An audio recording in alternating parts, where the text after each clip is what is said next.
for many years, stands for small speakers has always been an aluminium tube or a steel tube, very heavy, often sand filled. And my feeling was that every time I put a speaker on that kind of stand, it was drained from energy. So when designing this stand, I was aiming for a very lightweight design, and I was aiming for a structure that did not absorb energy. Because you may ask yourself, if you have something that is highly absorbent, what is it it's absorbing? It's a music, and you don't want the music absorbed, you want it out in the room. That was one of the reasons why we created this stand. It's very lightweight, it does not store energy. And when you have energy storage in a system, high mass, that energy is maybe stored, but it will go back up. And that's why we have the decoupling. They work as mechanical diodes, so you only have energy flow one way. And there's 2 layers of decoupling here, all with balls.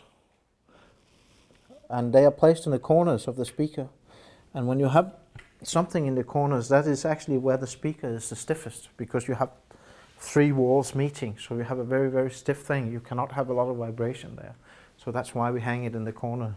And that is why not much of the energy in the speaker is actually pushed down in the stand. And when you take this stand and you replace this, put the speaker on a different stand, you will immediately notice how everything collapses, how everything slows down. So it works.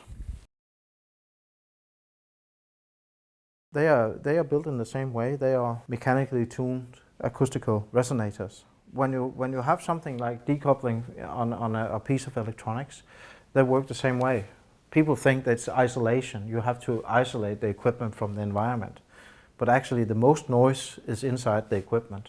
So what you want to do is you want to create a controlled path of vibration out of your equipment. That's how they work.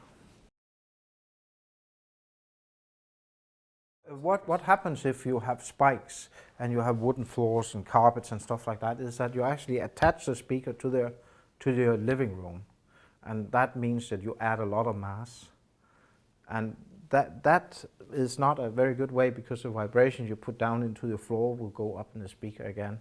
You may not be able to measure different, but you will hear difference.